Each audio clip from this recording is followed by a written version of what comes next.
नमस्कार.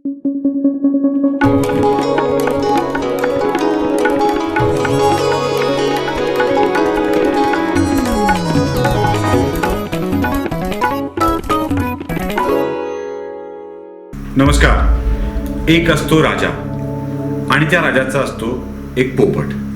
पोपट राजाचा खूप लाडका, इतका लाडका की एकदा पोपटाला बघितल्याशिवाय राजा जेवण सुद्धा करत नाही. काही काळ आरामात निघून जातो आणि त्यानंतर वयोमानाप्रमाणे एक दिवस जेवता जेवता पोपट पिंजऱ्यात कोसळतो. कोसळल्यावर सैनिकांना कळतं, सरदारांना कळतं, काळजी घेणाऱ्यांना कळतं की पोपट कोसळलाय म्हणजे मेलाय.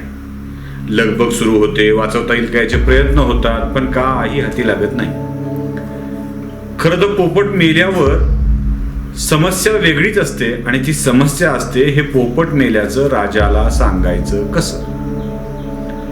कोणी जातं म्हणतं महाराज पोपट निश्चित पडलाय, कोणी म्हणतं महाराज पोपट खातच नाही, कोणी म्हणतं महाराज पोपट बोलतच नाही, पण पोपट मात्र उत्तम आहे, पोपटाची प्रकृती उत्तम आहे, फक्त तो बोलत नाही, पोपटाची प्रकृती छान आहे, फक्त तो खात नाही, पोपटाची प्रकृती उत्तम आहे, फक्त तो हलत नाही. अशी सगळी अनेक कारणं सांगितली जातात, कारण राजाला पोपट मेलाय असं सांगितलं तर आपला जीव जाण्याचा धोका असतो. असंच काहीसं महाराष्ट्रातल्या राजाचं आणि महाराष्ट्रातल्या पोपटाचं चालू आहे. मस्त काम चाललंय आमचं, अशीच सगळी ही पद्धत आहे. आणि खरं तर महाराष्ट्रातल्या आरोग्याचा पोपट मरून पडलाय. पण हा मेलेला पोपट सांगायचा कोण, हाच खरा प्रश्न आहे. महाराष्ट्रातल्या राजाचा पोपट मेलाय कसा हे जरा आकडेवारीहून आपण तपासून बघू. महाराष्ट्राची लोकसंख्या आहे 13 कोटी असं म्हणतात आणि भारताची लोकसंख्या 130 कोटी, म्हणजे भारताच्या लोकसंख्येच्या 10% लोक महाराष्ट्रात राहतात. आता 10% लोकांच्या विषयात कोरोनाची रुग्णसंख्या बघितली तर ती किती आहे जरा तपासून बघू. एकूण देशात 1,326 इतके रुग्ण कोरोना बाधित आहेत, तर महाराष्ट्रात 35,038, म्हणजे महाराष्ट्रात जवळपास 35% रुग्ण आहेत. 10% लोकसंख्येच्या भागामध्ये 35% रुग्ण एकूण रुग्णसंख्येच्या एकट्या महाराष्ट्रात आहेत, म्हणजे पोपट मेलाय.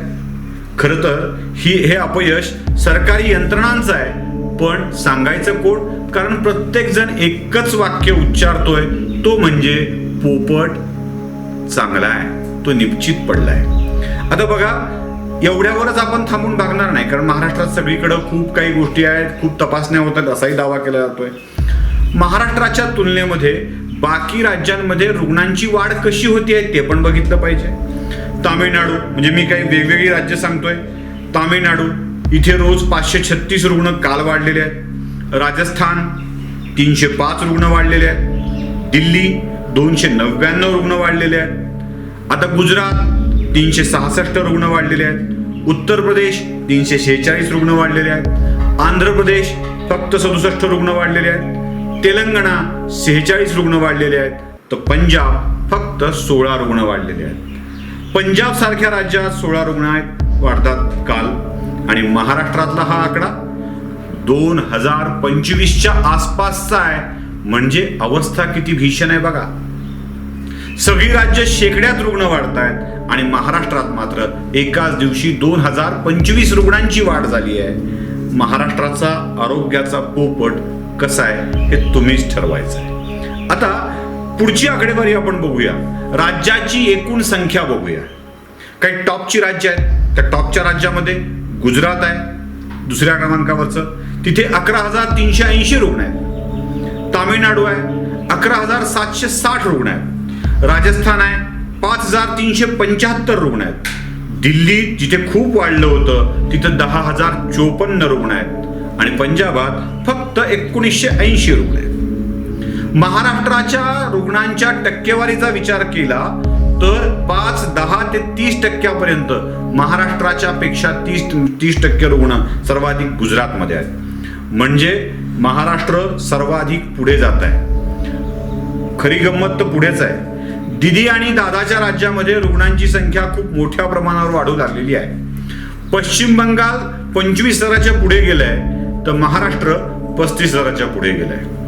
पण दीदींच्याही राज्यात आलवेल चाललाय आणि दादांच्याही राज्यात आलवेल चाललाय. दादा म्हणजे आपले उद्धव दादा. दीदी आणि दादांचं राज्य मात्र खूप मोठ्या प्रमाणावर रुग्णसंख्या वाढवत आहे आणि तरीही मस्त चाललंय राज्यात, हे वाक्य आपल्याकडं कायम म्हटलं जात आहे.